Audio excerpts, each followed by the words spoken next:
세리는 이상한 기분으로 눈을 떴습니다. 병원 복도 특유의 싸한 냄새, 밤새 켜져 있던 형광등, 그리고 자신의 목 뒤로 스며든 한기에 기분이 더 나빠졌어요.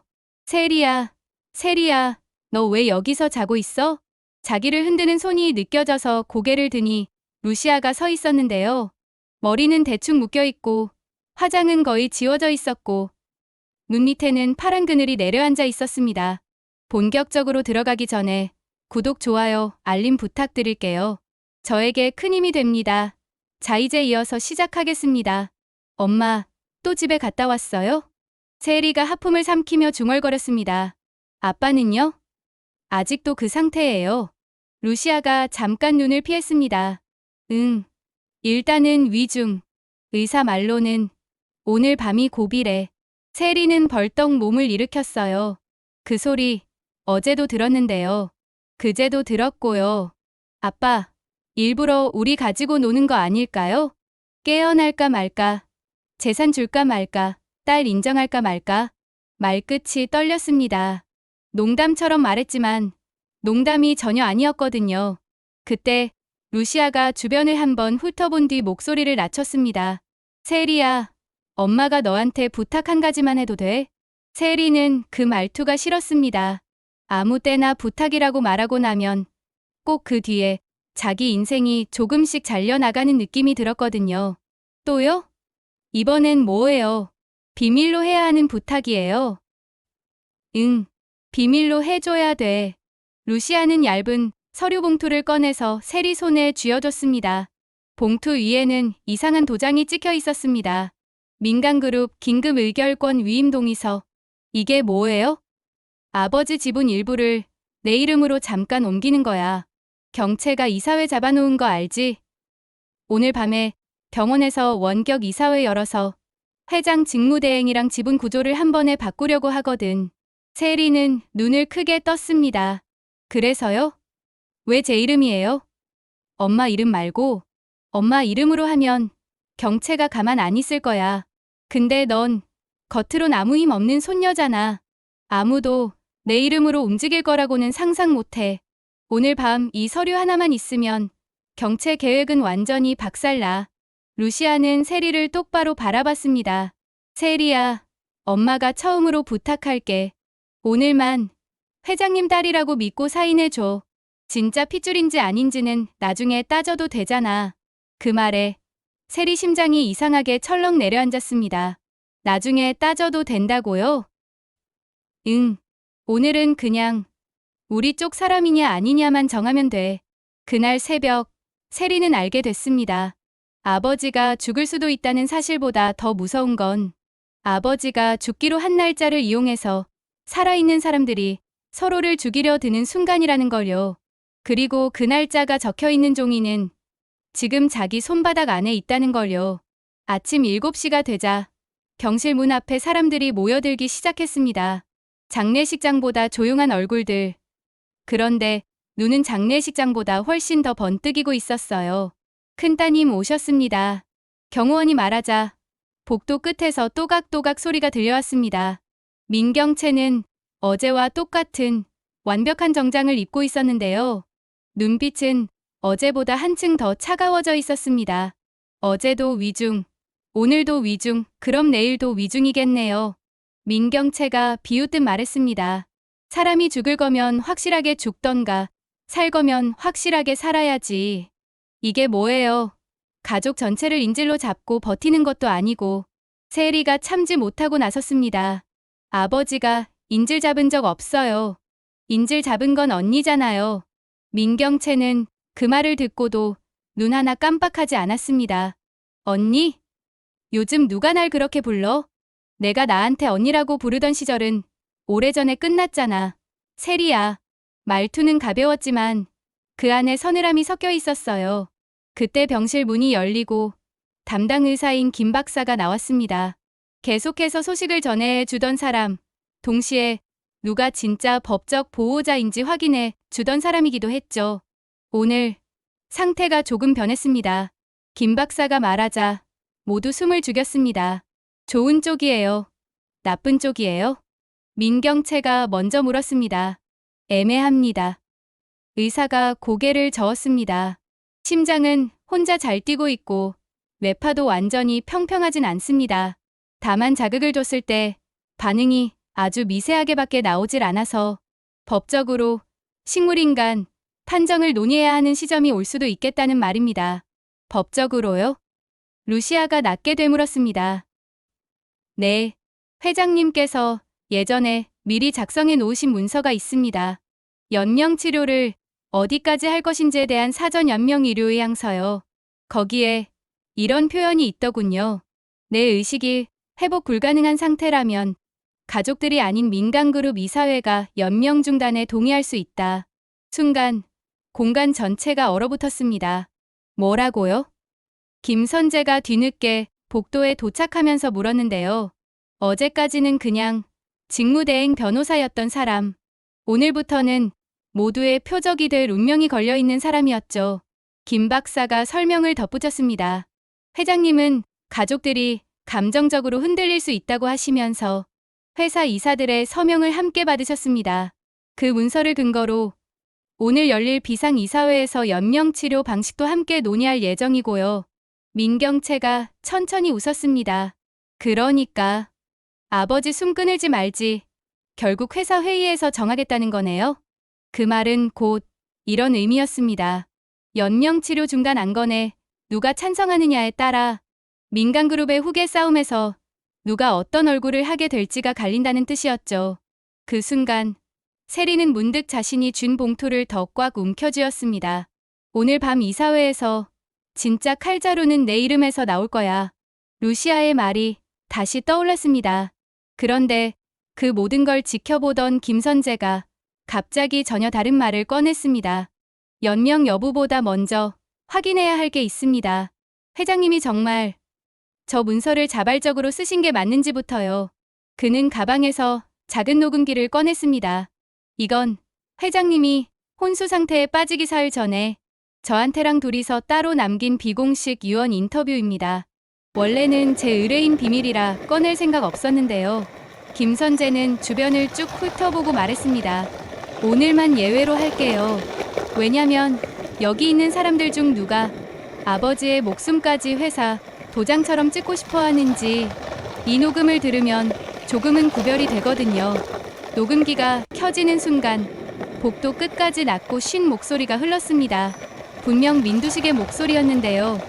우리가 알고 있던 그 회장 톤이 아니었어요. 선재야, 이건 변호사로서 듣는 게 아니다. 사람으로서 들어라. 김선재는 녹음 속에서 대답했습니다. 회장님, 이미 그 말로 시작하는 순간 그냥 사고 칠 거라는 예고인데요. 전치 몇 주짜리 사고인지 정도만 미리 말씀해 주세요. 약간의 웃음이 섞인 두 남자의 대화가 이어졌습니다. 그러다 목소리가 다시 진지해졌습니다. 내가 여기까지 회사 끌고 오는 동안 사람을 너무 많이 죽였다. 실제로 죽인 것도 있고 엉망으로 만들어 놓고 그냥 던져버린 것도 있고. 그런데 말이야, 요즘 들어 제일 무서운 건 죽이려 한 적도 없는데 결과만 보면 내가 죽인 사람처럼 보이는 경우야. 잠시 정적이 흘렀습니다. 예를 들면요? 녹음 속 선재가 물었습니다. 내 아버지 같은 경우 복도 공기가 한 번에 뒤집혔습니다. 루시아가 선재를 바라봤고 세리는 선재를 다시 바라봤습니다. 민경채도 그 이름을 알고 있었어요. 한경수. 한때 민두식의 오른팔이었고 어느 날 자살로 처리된 사람. 그리고 그 사람의 아들이 바로 김선재였습니다. 그래서 그 얘기를 왜 지금 하시는 건데요? 내 연명치료 같은 건 솔직히 아무 상관없다. 죽든 살든 내 마지막은 이미 오래전에 끝났어. 다만 내가 죽고 나서도 내 이름 때문에 또 누가 죽지는 않았으면 한다. 내 딸이든 손녀든 혹은 내 딸이든. 순간 녹음이 지익 끊겼습니다. 아주 짧은 편집처럼 보이는 소리. 잠깐만요. 민경채가 손을 들어 올렸습니다. 지금 엉뚱한 단어 하나 지나갔는데 다들 못 들은 척하는 거예요? 그녀는 또렷하게 짚었습니다. 내 딸? 회장님이 왜 김선재 씨 딸 얘기를 해요? 거기서 김선재가 대답 대신 녹음기를 다시 눌렀습니다. 그러니까 제 딸이 어디 있냐고 자꾸 물으시는데요. 전 딸이 없습니다, 회장님. 있다. 내가 모를 뿐이지. 그리고 그 애가 요즘 내 곁에서 어슬렁거리고 있다. 마치 내 손녀처럼. 녹음은 거기서 뚝 끊겼습니다. 의도적으로 편집된 것처럼. 나머지 부분은 전혀 재생되지 않았어요. 이게 끝이에요? 세리가 턱이 굳은 채 물었습니다. 네. 김선재가 짧게 대답했습니다. 나머지는 누가 잘라먹은 것 같아요. 원본 파일이랑 비교해봤는데 중간에 딱 이만큼이 비어있더라고요. 누가 잘랐을까? 언제? 어디서? 그 질문이 모두의 머릿속에서 동시에 솟아올랐습니다. 민경채가 한 손으로 웃돌이 단추를 잠그며 차분하게 말했습니다. 좋아요. 그럼 이렇게 정리하죠. 회장님이 자기 죄책감 정리하려고 죽기 전에 감상에 젖어서 떠든 얘기라는 거. 그리고 누군가는 그 감상적인 부분 중에서도 자기한테 불리한 대목만 잘라버렸다는 거. 그녀는 한 발짝 앞으로 나왔습니다. 근데 이거 하나는 분명하네요. 지금 이 복도에 적어도 2개 이상의 가짜 가족이 있다는 거. 누군가가 숨을 삼켰습니다. 가짜 딸, 가짜 손녀, 가짜 보호자. 이 집엔 다 가짜인데 진짜는 뭐 하나 없어요. 그 말을 들은 순간 세리는 갑자기 자신 손에 들린 서류 봉투가 손이 아니라 목에 걸린 올가미처럼 느껴졌습니다. 그리고 그때 또 다른 사람이 복도의 모습을 드러냈습니다. 회장의 오래된 그림자, 공 실장이 아니고요. 그보다 더 오래된 파일을 들고 있는 사람. 민간그룹 내부 감사실장 문태경이었습니다. 문태경은 보통 때처럼 말끔하게 셔츠를 여민 채 손에 USB 대신 두꺼운 파일을 들고 나타났습니다. 민간그룹 내부 감사실장 문태경입니다. 그는 아주 형식적인 인사로 말을 시작했어요. 오늘 비상이사회 전에 반드시 공유해야 할 자료가 있어서 왔습니다. 회장님, 재산과 관련된 살아있는 유언장인데요. 유언장은 죽은 다음에 효력이 생기는 거 아닌가요? 김선재가 비꼬듯 물었습니다. 원래는 그렇죠. 문태경이 고개를 끄덕였습니다. 근데 회장님은 좀 다르게 준비하셨더라고요. 내가 죽기 전에 누가 날 먼저 죽이려고 했는지부터 기록해라. 그게 이 서류 첫 줄에 적힌 문장입니다. 복도에 있던 모든 사람들의 시선이 파일로 쏠렸습니다. 여기엔 5년 전부터 현재까지 민간그룹 내에서 회장님에게 치명적인 손해를 입힌 모든 의사결정, 그리고 그 배후에 있던 사람들의 이름이 적혀 있습니다. 그 중에는 가족도 있고 임원도 있고 외부 변호사도 있죠. 문태경의 시선이 아주 잠깐 김선재를 스쳐 지나갔습니다. 잠깐이지만 회장님의 서명도 있습니다. 그래서 법적 효력이 있는지 없는지 판단하려면 가족과 이사회 양쪽이 다 봐야 해요. 민경채가 팔짱을 끼고 말했습니다. 그 파일, 왜 하필 오늘 꺼냈어요? 아버지 위중이라는 뉴스 돌자마자 들고 온 거 보니 딱 봐도 타이밍 좋게 노린 것 같은데 오늘이 아니면 평생 못 볼 수도 있으니까요. 문태경이 담담하게 대답했습니다. 이미 누군가는 회장님 연명 여부를 이사회 투표로 밀어붙이려고 하잖아요. 그 전에 최소한 회장님이 누구에게 죽임당했다고 느끼는지 정도는 알고 결정해야 공평하지 않겠습니까? 세리는 그 말을 듣고도 쿵쾅거리는 심장을 주체할 수 없었습니다. 누구에게 죽임당했다고 느끼는지 그 문장이 묘하게 꽂혔어요. 엄마는 자꾸 경채가 우리를 죽이려고 한다고 말했고, 경채는 루시아가 아버지를 죽인다고 떠들었고, 선재는 회장님이 이미 한경수를 죽였다고 믿고 있고, 세리는 솔직히 모르고 있었죠. 하지만 한 가지는 느껴졌습니다. 이 집의 진짜 살인자는 누가 먼저 칼을 들었느냐가 아니라 누가 제일 오래 침묵했느냐로 결정될지도 모른다는 걸요. 문태경이 마지막으로 한마디를 덧붙였습니다. 그리고 이 파일 뒷부분에는 손녀 민세리 양에 대한 특별 조항도 있습니다. 그 내용 때문에라도 당사자인 세리 양이 오늘 이사회에서 투표권을 가져야 한다고 저는 생각합니다. 모두의 시선이 세리로 쏠렸습니다. 그 순간 세리는 처음으로 자신이 단순한 피해자나 구경꾼이 아니라 누군가의 칼자루가 될 수도 있다는 사실을 깨달았습니다. 그리고 그 깨달음이 생각보다 훨씬 더 무서웠어요. 이사회는 병원 별관 소회의실에서 열리게 되었습니다. 창문에서는 여전히 응급실 불빛이 어른거리고 있었고 회의실 안 탁자 위에는 회장 없이 노인 명패가 조용히 자리를 지키고 있었어요. 의장이 첫 안건을 읽었습니다. 1안 회장 민두식에 대한 연명치료, 방식 변경 및 중단 여부. 2안 회장 직무대행, 김선재 해임의 건. 3안 회장 지분 및 의결권의 긴급 위임 대상 변경의 건. 서류만 읽어도 피가 마르는 조합이었습니다. 먼저 연명치료 안건부터. 의장이 말을 잇는 순간 김선재가 손을 들었습니다. 저 3안부터 먼저 논의했으면 합니다. 보통 순서가 순서요? 선재가 웃었습니다. 지금도 회장님 심장은 순서 맞춰 뛰고 있는데요. 누구는 연명 여부 먼저 정하고 그 다음에 누가 서명했는지 나중에 따질 거예요. 전 그 순서 자체가 이미 살인의사라고 봅니다. 회의실이 잠시 조용해졌습니다. 좋습니다.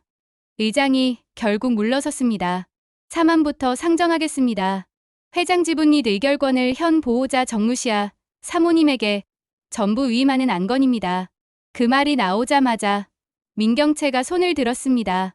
저 반대합니다. 이유를 말씀해 주시죠. 쉽죠. 제 눈앞에서 제 아버지를 사랑보다 계산으로 더 오래 본 사람이에요. 민경채가 루시아를 똑바로 가리켰습니다. 루시아 씨는 처음부터 끝까지 이 집에서 연민으로 움직인 적이 없어요.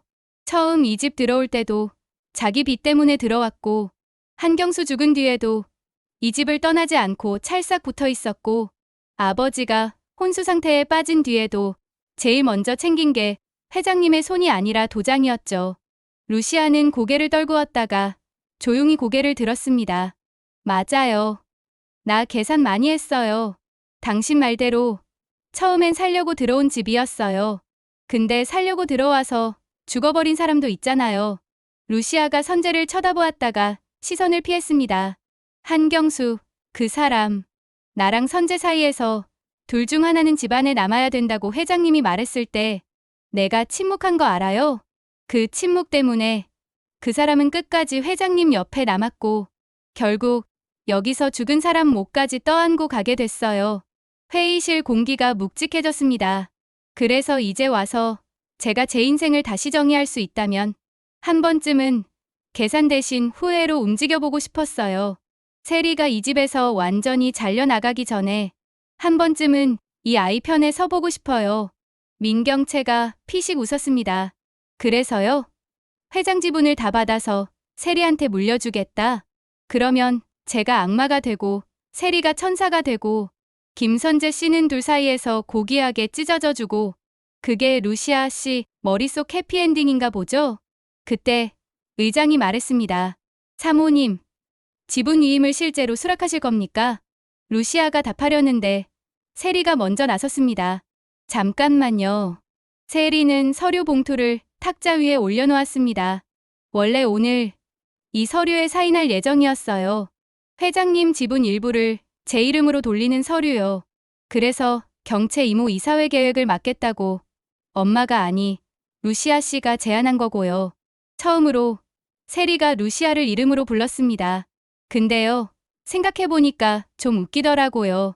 저는요, 이 집에 들어오면서 한 번도 저 회장님 친손녀 맞나요? 라고 묻지 못했거든요. 늘 주변에서 알아서 정해줬어요. 넌 손녀야. 넌 우리 집 보석이야. 넌 이 집 미래야. 그래서요, 오늘은 제가 스스로 정하고 싶어요. 세리는 서류 봉투를 찢었습니다. 조용한 소리였지만 회의실 전체가 찢겨나가는 느낌이 들 정도로 크게 울렸어요. 회장님 지분, 저한테 맡기지 마세요. 대신 이 집에서 누구를 자를지 그 결정권만 저한테 주세요. 사람들이 어리둥절한 눈으로 세리를 바라보았습니다. 이 집에서 누가 가짜인지, 누가 진짜인지 지분이 아니라 행동으로 보고 정해볼게요. 그게 진짜 손녀든 가짜 손녀든 이 집에서 마지막으로 할 수 있는 가족 역할 같아서요. 그 말은 일종의 선언이었습니다. 난 누구 편도 아니다. 대신 누가 누구를 망가뜨리는지 끝까지 보고 내 손으로 잘라내겠다. 그 순간 가장 표정이 복잡해진 사람은 김선재였습니다. 이사회가 끝날 즈음 갑자기 비상호출이 울렸습니다. 회장님이 잠깐 의식을 찾으신 것 같습니다. 간호사의 목소리에 모두가 벌떡 일어섰습니다. 가족분들, 한 사람씩 들어가 주세요. 순서도 예의도 무너져 내렸어요.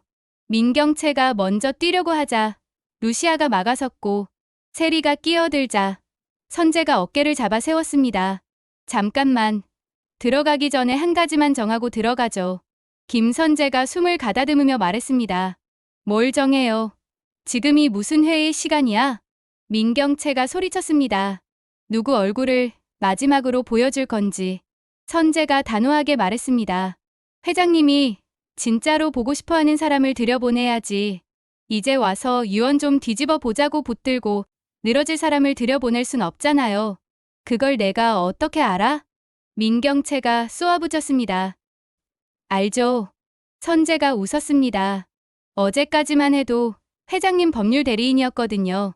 그는 주머니에서 또 다른 종이를 꺼냈습니다. 이건 회장님이 혼수 상태 빠지기 1시간 전에 쓴 자필 메모입니다. 법적으로 유언 효력은 없어요. 근데 난 이게 회장님 진짜 마음에 더 가깝다고 생각합니다. 그는 메모를 큰 소리로 읽었습니다. 마지막으로 보고 싶은 사람 3명. 세리, 루시아, 선재. 순서는 그때 가서 마음 가는 대로. 어이없게도 간단한 내용이었습니다. 민경채 얼굴에서 피가 싹 가셨습니다. 장녀 이름은 없네요. 문태경이 조용히 말했습니다. 그 종이 위조 아니에요? 민경채가 이를 악물었습니다. 회장님 필적 감정, 지금 당장은 못하지만 저도 옆에서 직접 봤어요. 김 박사가 거들었습니다. 맞습니다. 회장님이 분명히 저 문장을 쓰셨습니다. 그때 저한테도 딱 한마디 하셨죠. 이 셋에게 미안하다. 세리는 가슴이 두근거렸습니다. 그러면 우리 셋이 같이 들어가도 돼요? 안 됩니다. 김 박사가 고개를 저었습니다. 자극이 너무 크면 안 됩니다. 한 분씩 최대 3분까지 들어갈 수 있어요. 잠시 묘한 정적이 흘렀습니다. 그때 세리가 입을 열었습니다. 그럼 이렇게 하죠.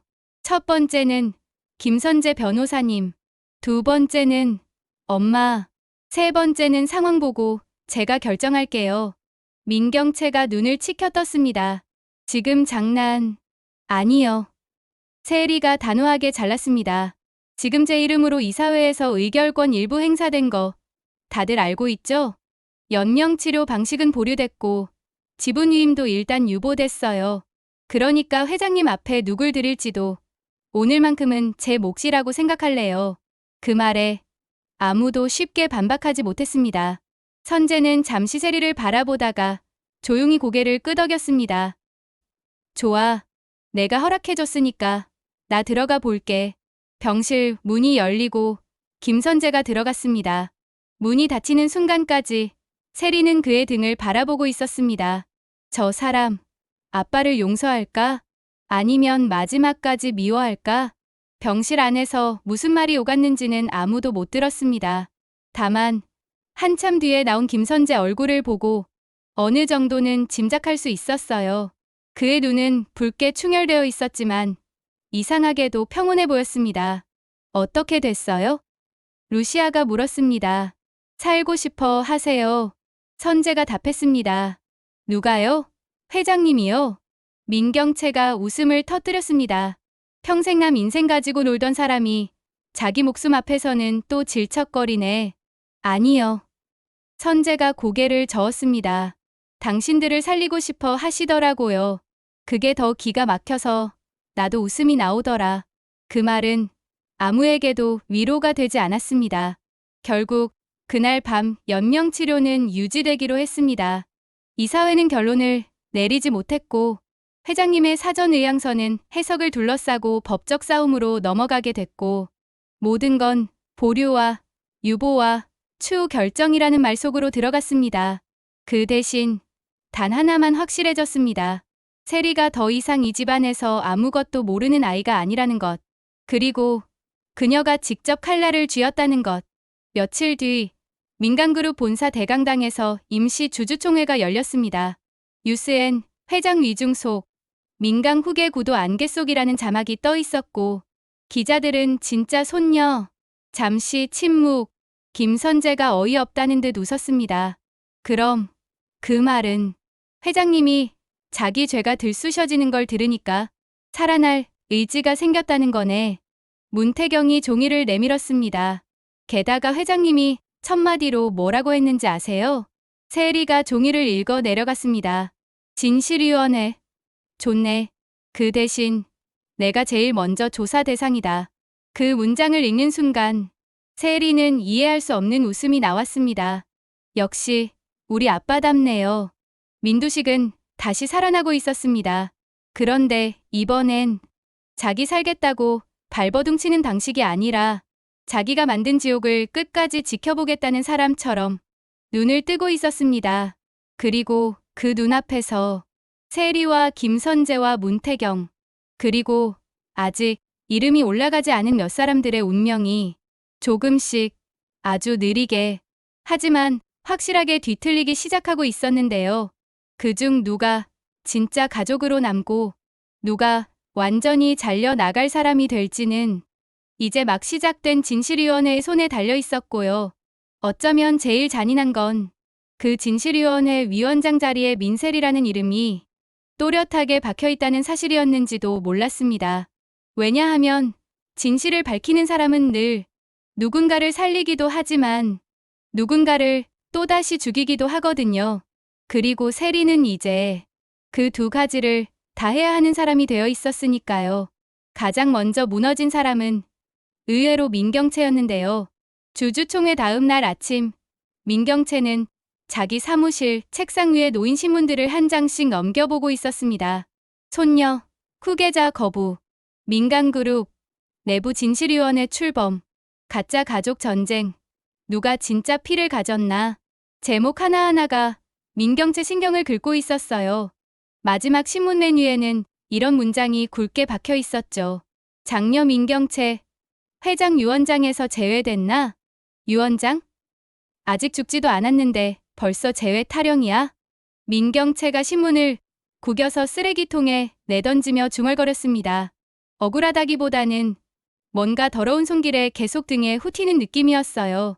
아버지한테 사랑받아본 기억은 거의 없었는데요. 그래도 최소한 딸이라는 칭호만큼은 확실하게 자기 거라고 믿고 살았거든요. 그런데 요즘 뉴스와 소문은 그 딸이라는 자리가 증거 불충분이라고 말하는 것 같았습니다. 팀장, 민경채가 버튼을 눌렀습니다. 곧 비서가 들어왔는데 얼굴이 딱딱하게 굳어 있었어요. 네, 전무님.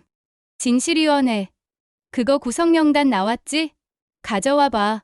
비서는 잠시 머뭇거리다가 파일을 내밀었습니다. 표지에는 민강 진실위원회 가칭 내부 운영 규정 초안이라고 적혀 있었고요. 거기에는 세 줄짜리 명단이 붙어 있었어요. 위원장 민세리, 위원 김선재 변호사, 위원 문태경 감사실장, 그리고 그 아래 아주 작은 글씨로 한 줄이 더 적혀 있었습니다. 참고인 상시 소환 가능 정무시야. 민경채는 그 문장을 몇 번이고 다시 읽었습니다. 참고인? 입꼬리가 비틀렸어요. 난 뭐야? 비서가 조심스럽게 말했습니다. 전무님은 위원회에서 조사 대상 1순위로 분류됐다고 합니다. 그래서 내부 명단에는 조사 대상. 민경채가 허탈하게 웃었습니다. 이 집에 누가 누굴 조사해? 빚더미 안고 들어온 여자, 복수하겠다고 들어온 남자, 그리고 자기 정체도 확실하지 않은 애가 진실을 조사하겠다고요? 비서는 입을 다물었습니다. 요즘 제일 위험한 게 말실수라는 걸 이 회사에서 가장 먼저 배우는 게 비서들이었거든요.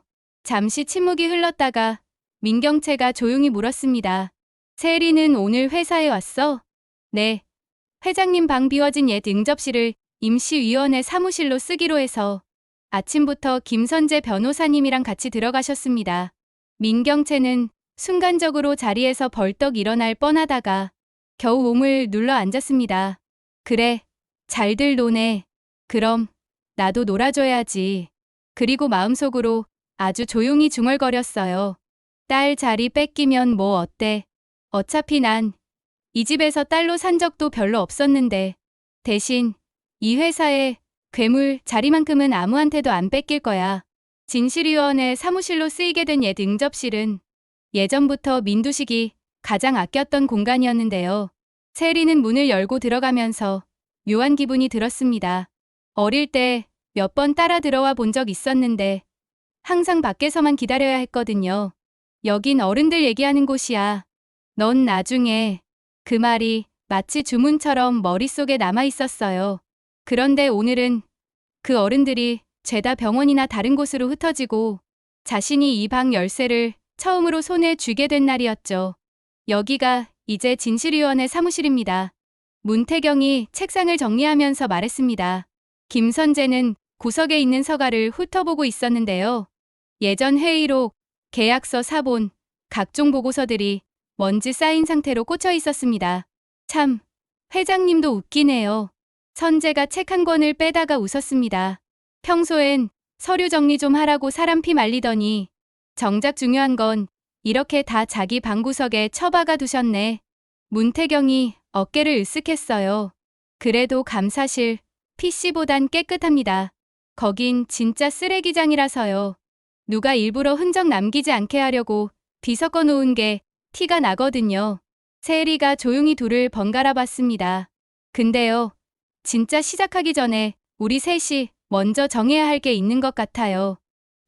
뭐요? 문태경이 물었습니다. 서로 어디까지 믿을 건지요.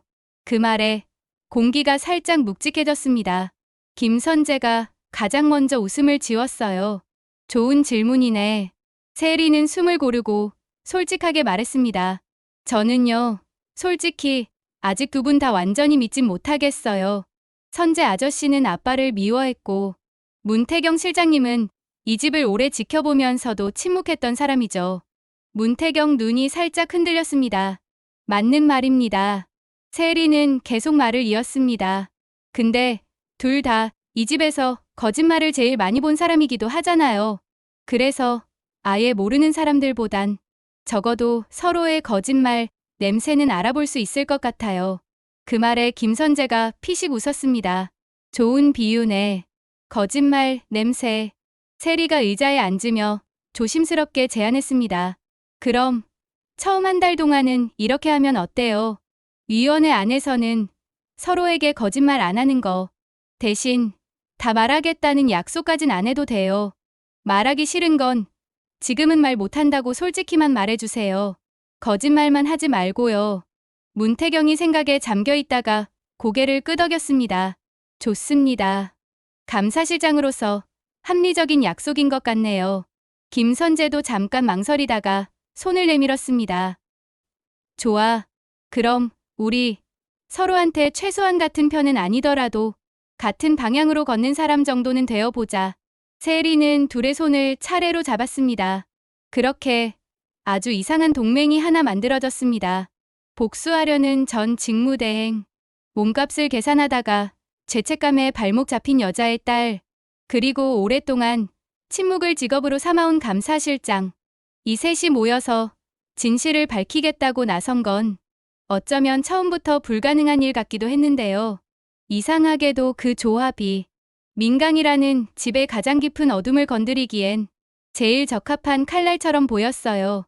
첫 번째 제보는 생각보다 빨리 들어왔습니다. 그리고 제보자는 아무도 예상하지 못했던 사람이었는데요. 세리 양, 저 잠깐 얘기 좀 할 수 있을까요? 복도에서 서성이던 사람은 민강그룹 법무팀의 막내 변호사였습니다. 눈가가 붉게 충혈되어 있었고 양손은 계속해서 서류 가방끈을 만지작거리고 있었어요. 저 알아요? 세리가 고개를 갸웃했습니다. 작년에 민강 재단 장학생 계약서 검토할 때 세리 양 서류도 제가 봤었습니다. 막내 변호사가 입술을 깨물며 말을 이었습니다. 근데 그때 좀 이상한 걸 봤거든요. 원래는 모든 장학생 계약서에 민강재단은 학생의 인생을 소유하지 않는다는 조항이 들어가 있는데 세리 양 계약서에는 반대로 적혀 있었어요. 세리는 심장이 딱 멈춘 것 같았습니다. 소유한다고요? 네. 그 이상한 문장을 보고 제가 상사에게 물어봤어요. 그러니까 그분이 그러더라고요. 그 계약서는 그냥 형식적인 거야. 민세리 양은 어차피 우리가 책임져야 할 아이니까 그때는 그냥 넘어갔는데 막내 변호사는 가방에서 복사본을 꺼냈습니다. 며칠 전에 진실위원회 기사 보고 공 실장이 회장님 몰래 따로 만들어 둔 유언장에 세리 양 이름이 여러 번 언급됐다는 얘기를 들었어요. 그래서 이게 혹시 그 유언장하고 연결된 문장이 아닐까 싶어서요. 세리는 손끝이 떨렸습니다. 계약서 맨 아래 붉은 도장처럼 찍혀 있던 그 문장이 또렷하게 눈에 들어왔습니다. 이 아이의 인생은 민간그룹의 소유입니다. 눈앞에서 문장이 흔들렸습니다. 장례식장에서 똑같은 문장을 본 기억이 마치 어제 있었던 일처럼 되살아났어요. 이 문장 누가 넣었는지 알아요? 세리가 겨우 물었습니다. 그게요. 막내 변호사가 주위를 둘러봤습니다. 당시 담당 변호사는 김선재 변호사님이었습니다. 세리는 숨이 턱 막혔습니다. 선재 아저씨가요? 네, 저 그때 회의실에서도 들었어요. 공 실장님이랑 회장님이랑 김 변호사님 셋이서 얘기하시던 거. 이 아이는 이 집에 들어오는 순간부터 우리가 책임지는 애야. 그러니까 나중에 문제 생기지 않게 계약서에 명시해둬. 네, 회장님. 민세리 양 인생 전체를 민간그룹 자산으로 편입하겠습니다. 대충 이런 내용이었어요. 막내 변호사의 말이 끝났을 때 세리는 스스로도 표정을 컨트롤할 수가 없었습니다. 당황, 배신감, 분노, 그리고 이해할 수 없는 슬픔이 한꺼번에 밀려왔어요. 고맙습니다. 이 얘기 위원회에서 같이 다뤄볼게요. 세리는 가까스로 그렇게 말하고 막내 변호사를 돌려보냈습니다. 그리고 진실위원회 사무실로 돌아가서 문을 잠그고 책상 위에 계약서를 올려놓고 한참을 쳐다봤어요. 잠시 뒤 김선재가 들어왔습니다. 여기 있었네. 무슨 제보 들어왔다더니 그가 말끝을 흐리다가 계약서를 보는 순간 표정이 굳었습니다. 이 문장 기억나요? 세리가 서류를 가리켰습니다. 이 아이의 인생은 민간그룹의 소유입니다. 이 문장 선재 아저씨가 넣었다면서요. 김선재는 한동안 아무 말도 안 했습니다. 그냥 계약서를 똑바로 바라보다가 마치 오래된 악몽과 마주한 사람처럼 눈을 감았어요. 그래, 선재가 드디어 입을 열었습니다. 내가 넣었어. 왜요? 세리가 물었습니다. 제가 장학생이라서요? 계약이라서? 아니면 그때부터 이미 저를 상품으로 만들고 싶었던 거예요? 김선재는 의자에 앉지도 않고 책상에 손을 짚었습니다. 아니야. 최소한 내 머릿속에서는 그게 아니었어. 그럼 뭐였는데요? 보호장치. 생각지도 못한 단어였습니다. 보호장치요? 회장님이랑 공 실장이 그때 내 앞에서 이런 얘기를 했어. 세리, 이 아이는 언젠가 누군가에게 팔려나갈 수도 있다. 이 집안 권력 다툼에 끌려 들어가서 인생이 찢길 수도 있다. 그래서 내가 물었지. 그럼 애를 내보내면 안 되는 거 아닙니까? 근데 회장님이 그랬어. 내가 죽어도 이 아이는 이 집에서 끝까지 지켜야 한다. 누가 데려가더라도 민강 이름으로 책임져야 한다. 그때 공 실장이 아이디어를 냈지. 그럼 이 아이 인생을 회사 자산으로 묶어두시죠. 그렇게 되면 누가 함부로 못 건드릴 겁니다. 그게 이 문장의 시작이었어. 세리는 자신도 모르게 웃음이 새어나왔습니다. 보호장치요? 사람을 보호하려고 소유라는 단어를 썼다고요? 지금 들으면 미친 소리죠. 선재가 고개를 끄덕였습니다. 근데 그때는 그렇게밖에 생각 못했어. 이 집은 가족이라는 말보다 자산이라는 말에 반응하는 집이니까. 누군가의 딸, 누군가의 손녀라고 말하면 언젠가는 버려질 수 있어도 누군가의 자산이라고 적어두면 함부로 버리지는 못할 거라고 믿었던 거지. 그 말은 이상하게도 설득력이 있으면서도 끔찍했습니다. 세리는 손을 떨면서 계약서를 집어들었습니다. 그럼 아저씨는 제 인생이 이런 식으로 팔릴 거라는 건 전혀 예상 못했다는 거예요? 솔직히 말할까? 선재가 세리를 똑바로 바라봤습니다. 어느 정도는 예상했어. 이 집이니까. 어느 날엔 보호장치가 될 수도 있지만 다른 날엔 족쇄가 될 수 있다는 것도. 그럼에도 불구하고 난 그때 한경수의 아들이 아니라 민두식의 변호사로 선택했어. 그게 내 인생에서 제일 비겁한 순간이었지. 세리는 무슨 말을 해야 할지 몰랐습니다. 그러니까 지금 내가 할 수 있는 건 딱 하나야. 선재가 말을 이었습니다. 그 문장을 썼던 손으로 그 문장을 없애는 거. 그는 펜을 집어들고 계약서 맨 아래에 사인을 덧붙였습니다. 본 조항민간그룹의 소유은 위약 없이 전면 무효화한다. 작성자 김선재. 그리고 펜을 내려놓으며 말했습니다. 이제부턴 내 인생은 아무것도 아닌 게 된다. 민강 자산도 아니고 회장님의 보석도 아니고 그냥 내 거가 된다. 그 말에 세리 눈물이 갑자기 터져 나왔습니다. 이상하게도 고맙다는 말이 바로 나오지 않았어요. 오히려 이런 생각이 먼저 들었습니다. 왜? 이제야? 왜 이제야? 어른들이 이런 말을 해줄까? 왜 항상 다 망가지고 나서야 조금씩 되돌리려 할까? 세리는 눈물을 닦고 조용히 말했습니다. 좋아요. 그럼 저도 하나 약속할게요. 뭘?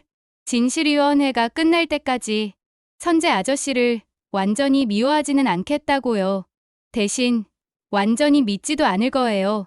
우리가 망친 인생이 얼마나 많은지 다 보고 나서 그때 가서 결정할게요. 누굴 용서하고 누구를 쫓아낼지. 김선재는 그 말에 고개를 끄덕였습니다. 공평하네. 너답다. 그 순간 문이 벌컥 열렸습니다.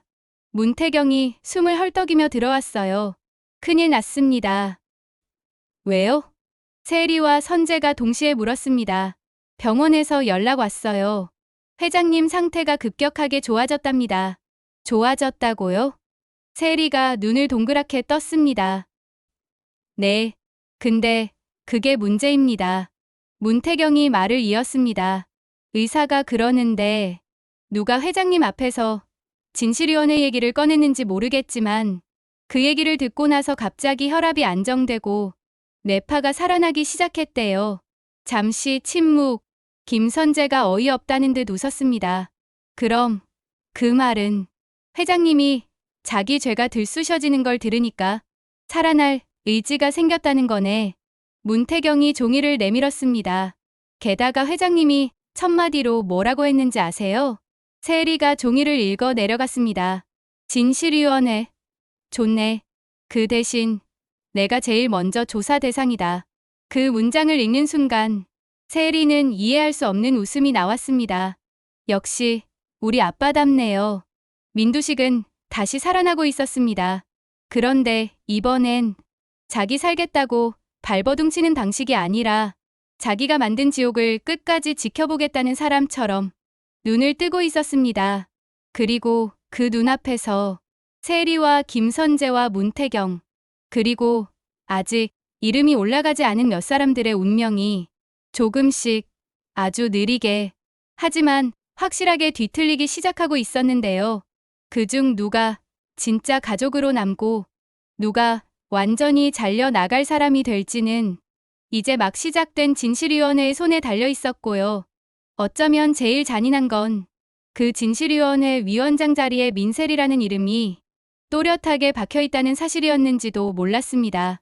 왜냐하면 진실을 밝히는 사람은 늘 누군가를 살리기도 하지만 누군가를 또다시 죽이기도 하거든요.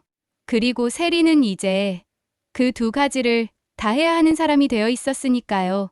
민두식이 먼저 나부터 조사하라고 웃는 순간 세리는 이 게임이 생각보다 훨씬 더 더럽다는 걸 깨달았습니다.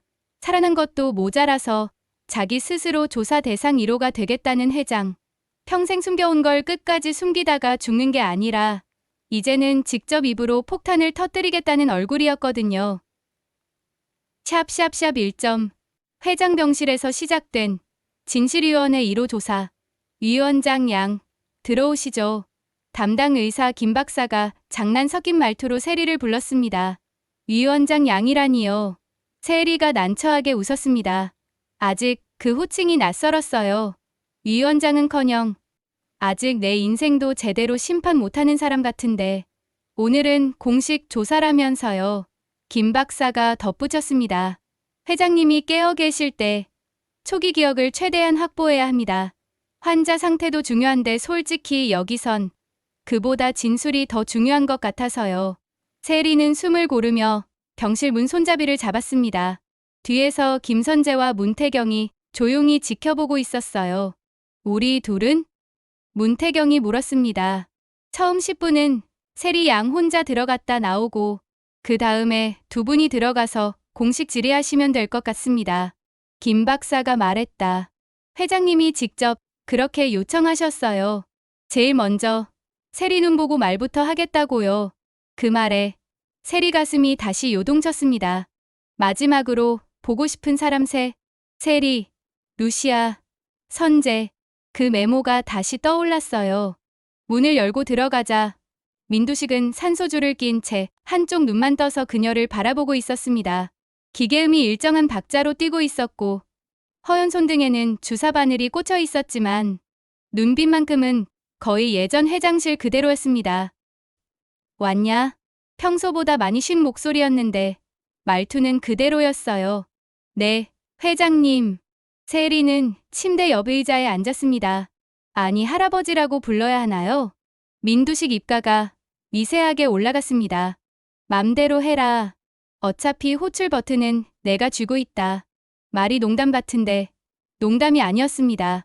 이 병실에서 유일하게 죽고 살고 버튼을 누를 수 있는 사람이 아직은 이 노인이었으니까요. 진실위원회 만든 거 봤다. 민두식이 천천히 말을 이었습니다. 위원장이 됐더구나. 멋있던데. 놀리시는 거죠? 세리가 피식 웃었습니다. 반은 진심이다. 민두식이 숨을 길게 몰아쉬었습니다. 내가 만든 집을 내 손녀가 직접 부수겠다고 서 있는 꼴을 살아서 보는 것도 나쁘진 않더라. 그 말은 이상하게도 조금 슬펐습니다. 그래서요. 회장님이 제일 먼저 조사 대상이 되겠다고 하셨다면서요. 세리가 본론으로 들어갔습니다. 뭘 그렇게까지 말하고 싶으신 건데요? 민두식이 잠시 눈을 감았다 떴습니다. 두 가지다. 그가 손가락 두 개를 힘겹게 들어 올렸습니다. 첫째, 내 아버지에 대한 얘기. 세리는 잠깐 숨이 멎는 느낌이 들었습니다. 둘째, 내가 누구인지에 대한 얘기. 그 한마디에 심장 박동수가 순간적으로 빨라졌습니다. 기계도 같이 삐삐 소리를 내며 반응했어요. 진짜 오늘 다 말하실 거예요? 세리가 입술을 깨물었습니다. 또 중간에 끊으실 거 아니고요? 뜸 들이다가 기절하고 뉴스만 요란하게 만들고 그런 거 이제 안 할 수 있어요? 민두식이 피식 웃었습니다. 나를 사람으로 보는지 기사 제목으로 보는지 모르겠구나. 그는 조금 더 진지한 얼굴로 말을 이었습니다. 좋다. 먼저 내 아버지 얘기부터 하자. 김선재 말고 내 피 속에 들어있을지도 모르는 사람 말이다. 그럼 저 출생 얘기부터요? 아니다. 민두식이 고개를 저었습니다. 이 집은 늘 출생 얘기부터 해서 망했어. 누가 누구 배에서 나왔네. 피가 섞였네 안 섞였네. 그것만 붙들고 싸우다가 정작 누가 누구 인생을 부숴놨는지는 끝까지 아무도 안 보더라. 그 말에 세리는 잠깐 멍해졌습니다. 그게 지금 이 집의 요약 같기도 했거든요. 내 아버지 얘기 이렇게 시작하자. 민두식이 숨을 가다듬었습니다. 한경수, 내가 제일 믿었던 오른팔이었고 내가 직접 제일 잔인하게 버린 사람이다. 그 이름이 나오자 세리는 김선재 얼굴이 떠올랐습니다. 그리고 동시에 어릴 적 어디선가 들었던 기억도 어렴풋이 올라왔어요.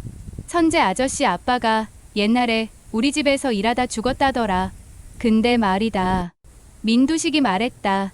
그 사람이 죽는 순간 거기 서 있었던 사람 중에 루시아도 있었다. 세리 손이 바닥에 떨어질 뻔했습니다. 엄마가요?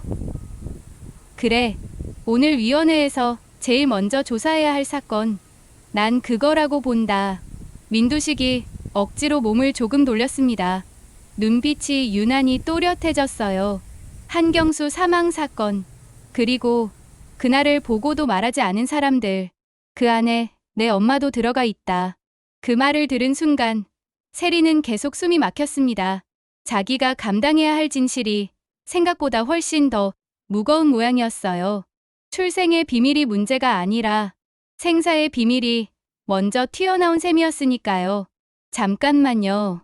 세리가 겨우 입을 열었습니다. 그럼 제일 먼저 조사 대상이 돼야 하는 사람, 회장님 말고도 있네요. 그래서 진실위원회 만든 거 아니냐. 민두식이 피곤한 숨을 내쉬었습니다. 날 죽이든 살리든 그 사건부터 파봐라. 그럼 내가 누구인지도 조금은 덜 잔인하게 알 수 있을 거다. 문 밖에서 노크 소리가 났습니다. 시간 다 됐습니다. 김 박사가 문틈으로 얼굴을 내밀었습니다. 이제 공식 조사 시작하셔야죠. 민두식이 눈으로 세리에게 신호를 보냈습니다. 가라. 그리고 하나만 기억해라. 뭔데요? 사람은 자기가 지키려고 했던 것 때문에 망가진다. 넌 누구 지키다 망가질 건지 잘 골라라. 그 말은 축복 같기도 하고 저주 같기도 했습니다. 샵샵샵 2점. 첫 번째 타깃 10년 전. 안 끝난 죽음. 한경수 사망 사건부터 간다. 위원회 첫 공식 회의에서 세리가 그렇게 선언했을 때 김선재와 문태경은 동시에 표정을 굳혔습니다. 그 사건 아시죠? 두 분 다? 세리가 물었습니다. 문태경이 먼저 대답했습니다. 예. 감사실에 처음 들어왔을 때 제일 먼저 교육받은 파일입니다. 절대 건드리지 말 것. 이렇게 빨간 글씨가 적혀 있는 사건이었죠. 절대 건드리지 말 것이요? 세리가 눈을 동그랗게 떴습니다. 네. 그게 곧 제일 먼저 건드려야 할 사건이라는 뜻이기도 합니다. 문태경이 씁쓸하게 웃었습니다. 김선재는 한동안 입을 다물고 있다가 조용히 말을 이었습니다. 제가 변호사가 되기로 마음먹은 계기가 그 사건입니다. 그리고 동시에 내가 평생 벗어나지 못할 빚이 그날 생겼고요. 세리가 숨을 고르며 말했습니다. 좋아요. 그럼 더더욱 이 사건부터 하죠. 오늘 위원회는 감정 빼고 기록부터 보는 걸로 해요. 제발 한 번만 우리말이 아니라 문서로 싸워봐요. 그들은 민두식 응접실 한쪽 벽에 붙어있던 오랜 서류 캐비닛을 열었습니다. 문태경이 코드 번호를 눌러야만 열리는 철제 서랍, 가장 아래 서랍에서 오래된 파일 하나가 조용히 모습을 드러냈어요. 표지에는 이렇게 적혀 있었습니다. 사건명 201X년 3월 18일 본사 화재 사고, 내부 코드명 H, K, S, 0318, 피해자 본부장 한경수 외 한 명. 왜 한 명? 세리가 눈을 떠보며 물었습니다. 한경수 아저씨 말고 누가 더 있었어요? 문태경이 잠시 눈치를 보다 대답했습니다. 실제 사망자는 한경수 본부장 한 명입니다. 외 한 명은 행방불명 처리된 직원입니다. 신분이 애매해서 공식 기록엔 이름 대신 코드만 남겨져 있죠. 코드 L-29점. 문태경이 낮게 말했습니다. 당시 임시 계약직 직원, 청소 및 문서 운반 인력, 일부 기록에선 다른 이름으로도 등장합니다. 어떤 이름이요? 문태경이 서류를 넘겼습니다. 거기엔 흐릿한 사진 한 장과 함께 한 줄짜리 이름이 적혀 있었습니다. 정루시아, 정, 루시아. 세리의 머릿속이 하얗게 비었습니다. 엄마가요? 당시엔 아직 사내 청소 용역으로 등록되어 있었습니다. 문태경이 최대한 중립적인 목소리로 설명했습니다. 회장님의 정식 배우자가 되기 훨씬 전이었죠. 그때 이름도 주민등록상 이름이 아니라 업체에서 준 코드네임이었습니다. 김선재가 서류를 똑바로 바라보다가 낮게 중얼거렸습니다. 그래서 기록을 다 지워도 L-29라는 코드만 남겨둔 거구나. 세리가 두 사람을 번갈아 보며 물었습니다. 그럼 그날 화재가 났을 때 엄마도 거기에 있었다는 거예요? 네. 문태경이 고개를 끄덕였습니다. 사건 보고서에 따르면 L-29는 화재 경보가 울리기 5분 전에 지하 문서 보관실에서 특정 서류를 옮기라는 지시를 받았습니다. 누구한테요? 문태경이 페이지를 넘기며 답했습니다. 경영기획실에서 내려온 지시로 되어 있는데요. 서명칸에는 공실장 도장이 찍혀 있습니다. 그 위에 희미하게 한 줄이 수기로 덧붙여져 있어요. 세리가 그 줄을 읽었습니다. 정리 후 3층 회의실로 즉시 이동 바람 제이. 리. 제이. 리. 세리가 고개를 갸웃했습니다. 김선재 표정이 굳어졌습니다. 저 이니셜. 그가 중얼거렸습니다. 회사 안에서 제이. 리라고 불리던 사람 딱 한 명이었는데 누구요? 세리가 물었습니다.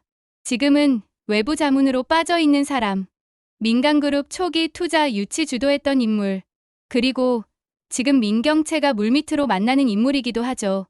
세리 눈이 커졌습니다. 언니가요? 그 사람을 만나요? 네. 요즘 경영권 분쟁 준비하면서 외부 펀드 몇 군데 움직인 거 감사실에서 다 보고 있었어요. 문태경이 턱을 만지며 말했습니다. 그중 핵심이 바로 그 사람이에요. 이름은 이재현. 한때는 회장님의 오른팔로 불렸지만 어느 순간 조용히 회사 밖으로 사라졌던 사람. 세리는 손에 힘이 들어갔습니다. 결국 한경수 아저씨 죽던 날에도 엄마가 움직이던 그 순간에도 같은 이니셜이 서류 위에 있었던 거네요. 제이. 이. 김선재가 낮게 대답했습니다. 그래. 이 집에서 제일 오래된 유령이지. 회장이 직접 내쫓았던 사람. 근데 완전히 쫓겨난 적은 없던 사람. 세리는 머리가 뜨겁게 달아오르는 걸 느꼈습니다. 좋아요. 그럼 첫 번째 조사 대상은 정해진 것 같네요. 누군데? 문태경이 물었습니다. 엄마요. 세리가 말했습니다. 엄마가 그날 뭘 옮겼는지, 누구 목소리를 듣고 움직였는지부터 저한테 말해 줘야겠어요. 그 말에는 딸로서의 서운함과 위원장으로서의 냉정함이 묘하게 함께 섞여 있었습니다. 샵샵샵 3점 그날 나도 도망쳤어 엄마의 고백. 루시아는 회장실 앞 작은 응접 공간에 앉아 있었습니다. 민두식이 다시 어느 정도 의식을 찾았다는 소식을 듣고도 바로 들어가지 못했어요. 사모님, 들어가 보시죠. 간호사가 조심스럽게 말했습니다. 아니요. 조금만 더 있다가요. 루시아는 손가락을 꼬며 대답했습니다. 사실 가장 두려웠거든요. 눈을 뜬 민두식이 제일 먼저 할 말이 고맙다가 아니라 왜 그날 말 안 했냐일까봐. 그때 세리가 나타났습니다. 엄마. 루시아가 고개를 들었습니다. 세리 눈빛이 예전과 조금 달라져 있었어요. 더 이상 단순히 울거나 기대기만 하는 눈이 아니었죠. 위원회에서 제일 먼저 엄마부터 부르래요. 세리가 말했습니다. 참고인, 상시 소환 가능자. 오늘은 공식 조사 대상 한 번이에요. 루시아가 씁쓸하게 웃었습니다. 그럴 줄 알았어. 회장님이 또 나부터 내던지기로 한 거지 뭐. 아니요. 회장님이 말한 건 그거였어요. 세리가 숨을 고르고 말을 이었습니다. 그날 그 현장에 있었던 사람 중에 제일 먼저 진실을 말할 수 있는 사람은 루시아다. 그렇게요.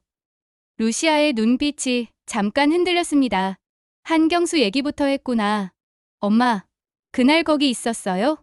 세리가 대놓고 물었습니다. 지하 문서 보관실에요. 화재 나기 5분 전에 서류를 옮기고 있었대요. L-29점. 그 코드, 엄마였죠? 루시아는 더 이상 피할 수 없다는 걸 느꼈습니다. 피한다 해도 이제 이 아이는 기록을 통해 얼마든지 진실을 찾아낼 수 있을 테니까. 그래, 나였어. 루시아가 고개를 끄덕였습니다. 그날, 나 거기 있었어. 그리고 도망쳤어. 뭐에서요? 불에서. 그리고 죄책감에서. 루시아는 천천히 이야기를 꺼냈습니다. 그날 공 실장이 내게 전화했어. 루시아, 빚 갚을 기회 줄게. 지하 문서 보관실 가서 상자 몇 개만 3층 회의실로 올려라. 그거 하고 나면 회장님이 직접 내 빚 정리해 줄 거다.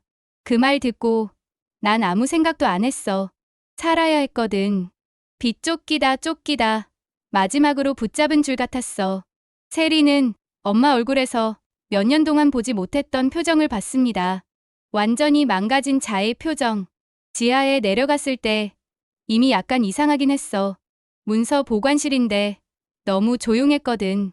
CCTV도 일부러 꺼놓은 것처럼 파란 불만 들어와 있었고 상자를 들어 올리려고 하는데 옆방에서 누가 전화하는 소리가 들렸어. 누구요? 세리가 숨을 죽였습니다. 목소리는 공 실장이었어. 근데 그 사람이 누군가한테 존댓말을 쓰고 있더라. 네, 이 전무님. 지시하신 대로 불이 나도 문제 안 생기도록 처리해 두겠습니다. 이름이 나왔어. 이재현 전무라고. 세리 심장이 덜컥 내려앉았습니다. 제이. 그때 불이 난다는 말을 듣고 나서야 이상하다고 느낀 거야. 상자 하나 들고 나가려는데 천장에서 갑자기 스프링클러 시험 경보 같은 게 울리더니 순식간에 연기가 밀려 들어왔어. 난 그냥 달렸어. 사람 살려 소리도 못 지르고 상자도 떨어뜨리고 위로 올라가면서 누가 엘리베이터에서 뛰어내리는 걸 봤는데 루시아 눈가가 떨렸습니다. 그 사람이 한경수였어. 세리가 숨을 삼켰습니다. 그 사람 눈이 나랑 딱 마주쳤어. 근데 그 순간 나는 뒤돌아보지 않고 계단으로 올라갔어. 내가 그날 신고한 건 오직 하나였어. 지하에 불이 난 것 같다. 누가, 왜, 언제? 아무것도 묻지 않았어. 왜요? 세리가 물었습니다. 왜 아무 말도 안 했어요? 엄마. 루시아가 눈물을 참으며 말했습니다. 살고 싶었어. 그냥 그 말밖에 할 수가 없어. 그때 내 머릿속엔 빚쟁이들 얼굴밖에 없었고 공 실장이 눈앞에서 흔들던 계약서밖에 없었고 한경수가 불길 속으로 다시 돌아가는 걸 보면서도 난 저 사람은 그래도 나보다 가진 게 있겠지라고 진짜 비겁한 생각을 했어. 그리고 그 비겁함 덕분에 나는 이 집에 남았고 그 사람은 그날로 끝났어. 복도 끝에서 누군가 조용히 그 이야기를 듣고 있었습니다. 김선재였습니다. 그는 어깨에 힘이 들어가는 걸 느끼면서도 한 발짝도 움직이지 않고 있었습니다. 이미 알고 있던 사실 같기도 하고 처음 듣는 사실 같기도 했으니까요. 세리는 울음이 치밀어 오르는 걸 꾹 참았습니다. 그래서 엄마는 그날 이후로 한 번도 진실을 말해볼 생각 안 했어요. 몇 번이나 하려고 했어. 루시아가 고개를 떨궜습니다. 근데 그때마다 공 실장이 나타났지. 누나, 조용히 지내요. 지금 누나까지 난리 나면 회장님도 딸도 다 끝장이에요. 그 말이 무슨 뜻인지 난 너무 잘 알고 있었어. 나 하나 진실 말하겠다고 나섰다가 정말로 다 끝날 수 있다는 거. 그래서 도망쳤어. 사건에서도 진실에서도 그리고 너한테서도. 잠시 긴 침묵이 흘렀습니다. 세리는 눈물이 왈칵 쏟아지려는 걸 억지로 삼키며 말했습니다. 엄마, 오늘은 도망치지 마요. 진실위원회가 뭔지 엄마도 알잖아요. 우리 적어도 여기선 서로 거짓말 안 하기로 했어요. 루시아가 눈을 들어 딸을 바라봤습니다. 넌 나를 위원회에 세우겠다는 거지? 한경수 사건 공범으로? 공범이요? 세리가 고개를 저었습니다. 아니요. 전 엄마를 살아남은 증인으로 세울 거예요. 다만 그 증언 때문에 우리가 다 같이 어디까지 망가지는지 끝까지 같이 봐줘요. 그게 엄마가 할 수 있는 최소한의 책임 같아서요. 루시아는 그 말이 더 잔인하다는 걸 알고 있었습니다. 차라리 공범으로 찍히고 감옥에 가는 게 편할 수도 있었거든요. 하지만 이 아이는 끝까지 보는 걸 요구하고 있었습니다. 알겠어. 루시아가 작게 고개를 끄덕였습니다. 도망치지 않을게. 이번만큼은 민세리 출생 관련 메모. 소름이 돋았습니다. 봉투는 이미 여러 번 열렸다 닫힌 흔적이 있었고 모서리는 닳아 있었습니다. 세리는 손이 떨리는 걸 느끼면서도 봉투를 열었습니다. 안에는 2장의 종이가 들어 있었습니다. 첫 번째, 출생신고서 사본. 아버지 이름 칸엔 민두식, 어머니 이름 칸엔 정루시아가 또렷하게 적혀 있었어요. 두 번째, 손글씨가 가득한 메모지 한 장. 세리의 생일을 기준으로 계산했을 때 루시아와의 관계만으로는 설명되지 않는 공백이 있다. 중략, 혈액형 검사 결과 나와 루시아, 세리 셋을 3자 대조했을 때 최소 한 명은 친자가 아니다. 문제는 정확히 누가 아닌지 특정할 수 없다는 거다.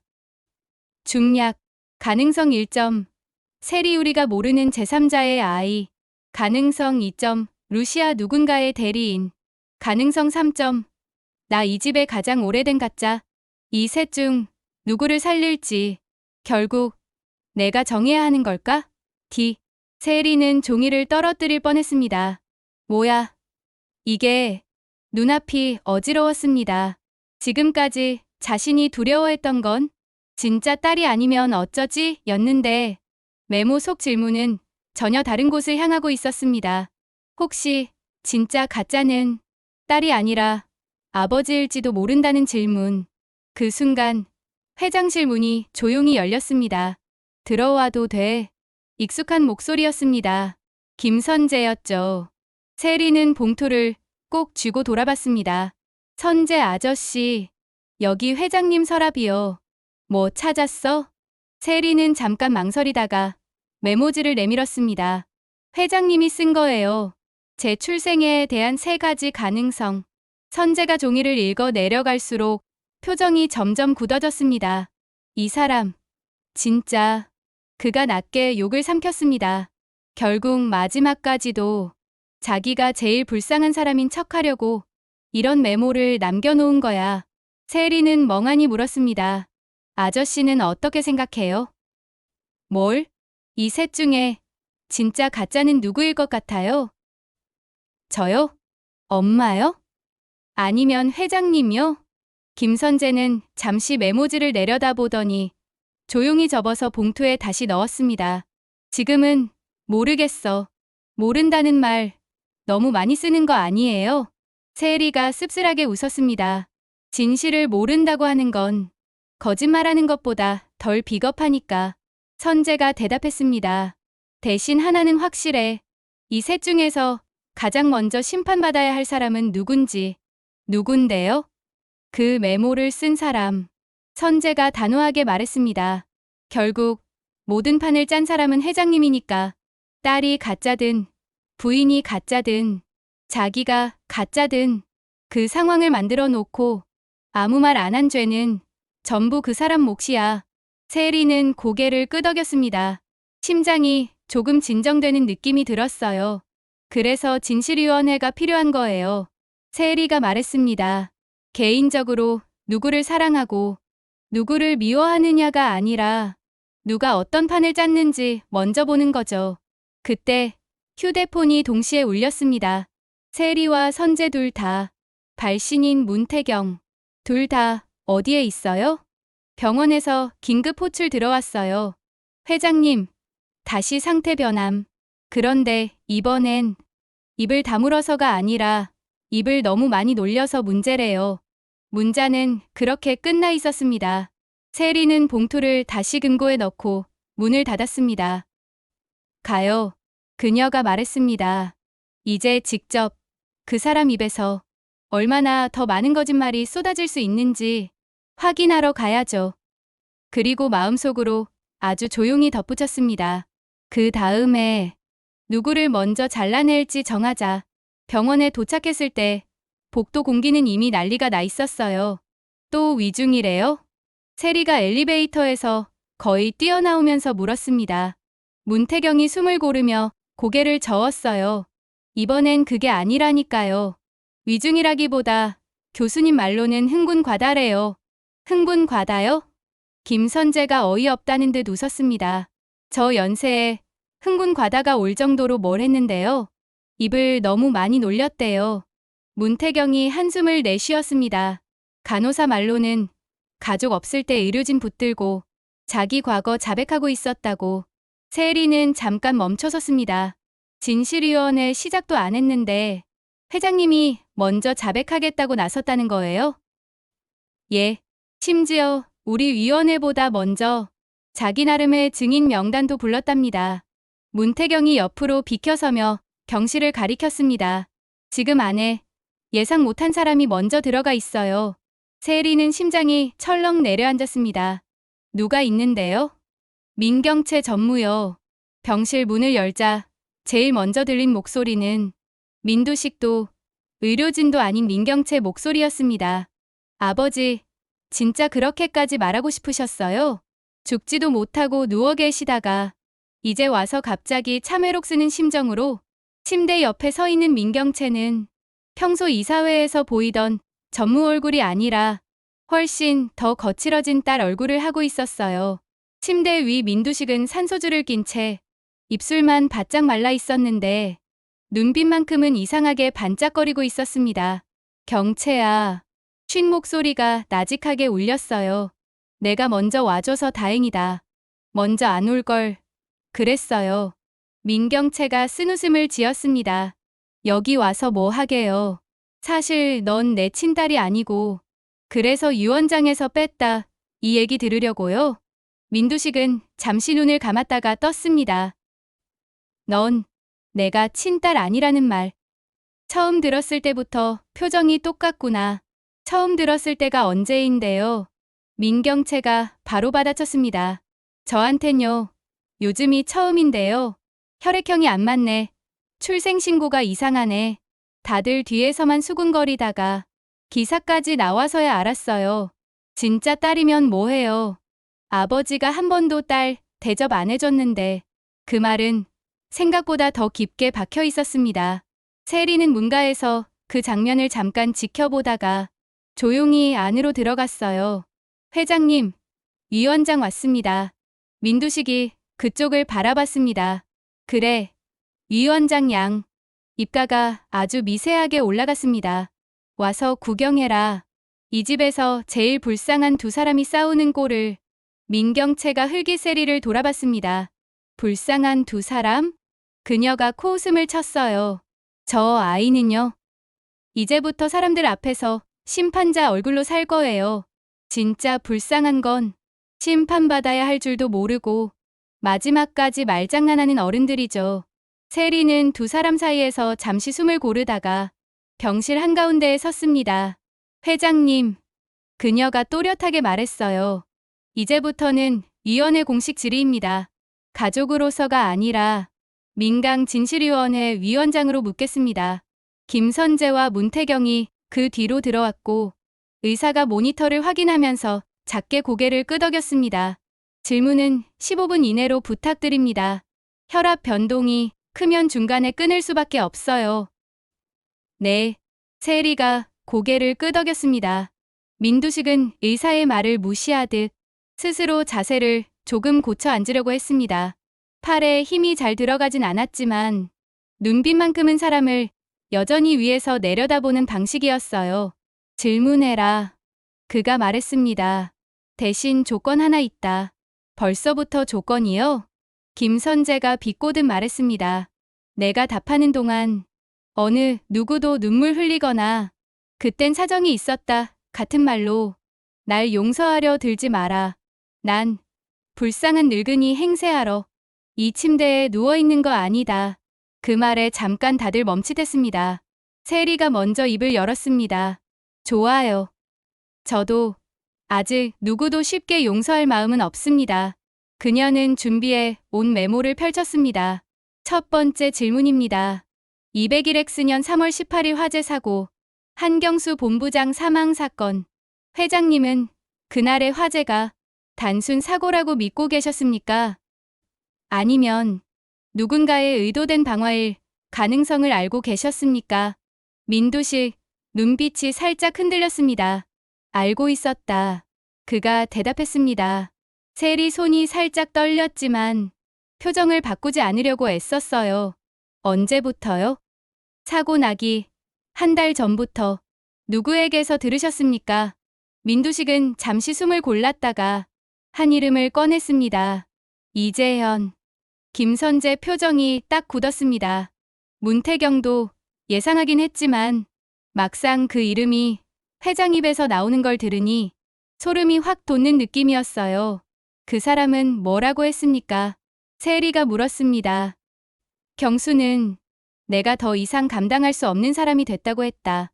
너무 깨끗해서 분식 회계도 못하고 종속 회사 정리도 못하고 재단 비자금도 못 건드리겠다고 했다. 회장님, 언젠가 회장님 손으로 저 사람 잘라내야 됩니다. 아니면 저 사람이 회장님을 잘라낼 겁니다. 그게 이재현이 한 말이었다. 그래서요, 회장님은 뭐라고 하셨어요? 난 그때 아무 말도 안 했다. 세리는 다시 한번 물었습니다. 화재 소식을 들으셨을 때 첫 생각은 뭐였습니까? 드디어 올 게 왔구나. 경실 공기가 싸늘해졌습니다. 이재현과 공 실장이 움직였구나. 그 생각이 제일 먼저 들었다. 김선재가 낮게 중얼거렸습니다. 그럼 한경수 본부장은 사고가 아니라 제거 대상이었다는 거네요. 민두식이 그를 바라보았습니다. 그래, 내 아버지는 내가 직접 죽인 건 아니다. 하지만 내가 살릴 수 있었던 순간에 안 살린 사람이다. 그 말은 어쩌면 직접 칼을 쥔 것보다 더 잔인한 고백이었어요. 세리는 목이 꽉 막혔지만 다음 질문을 이어갔습니다. 그럼 루시아 씨는요? 정루시아라는 이름을 가진 그때의 L-29는 그날 그 자리에 왜 있던 겁니까? 민두식이 잠시 눈을 감았다가 떴습니다. 나 때문이었다. 회장님이 직접 부르신 겁니까? 내가 직접 부르진 않았다. 하지만 지시했다. 저 여자 그냥 내보내지 말고 한 번쯤 써먹어보고 보내라. 공 실장에게 그렇게 말했다. 그 사람은 곧장 이재현에게 보고했겠지. 김선재가 낮게 웃었습니다. 결국 회장님 한마디가 씨앗이었네요. 써먹어보고 보내라. 누군가 인생에 이런 말을 하는 순간 그 사람은 언제든지 재물이 될 수 있는 거죠. 빙그레 웃었습니다. 민경채가 그 말을 듣다가 역시 우리 집 말투야. 써먹어보고 버려라. 처음 듣는 말 같지가 않네. 세리는 다시 묻고 싶었어요. 그래서 그날 엄마는 상자를 옮겼고 한경수 아저씨는 지하로 내려갔다가 다시 위로 올라오다 죽었고 회장님은 아무 말도 안 하고 그 사건을 사고로 묻어버렸다는 거죠. 민두식이 천천히 고개를 끄덕였습니다. 그래, 내가 걔 죽음 위에 민강을 한 번 더 올렸지. 왜요? 세리가 결국 버티지 못하고 물었습니다. 왜 그렇게까지요? 그냥 한 사람 살려주면 안 됐어요? 민두식은 그 질문을 한참 동안 곱씹었습니다. 기계음만 일정하게 울리고 있었어요. 그때 내가 지키려고 했던 건 민강이 아니었다. 그가 느리게 말했습니다. 그럼 뭐였는데요? 나였다. 그 한마디가 떨어지는 순간 어쩌면 이긴 진실 싸움의 핵심이 딱 한 줄로 요약된 것 같았어요. 난 회사 핑계대고 늘 날 지키려 했던 거다.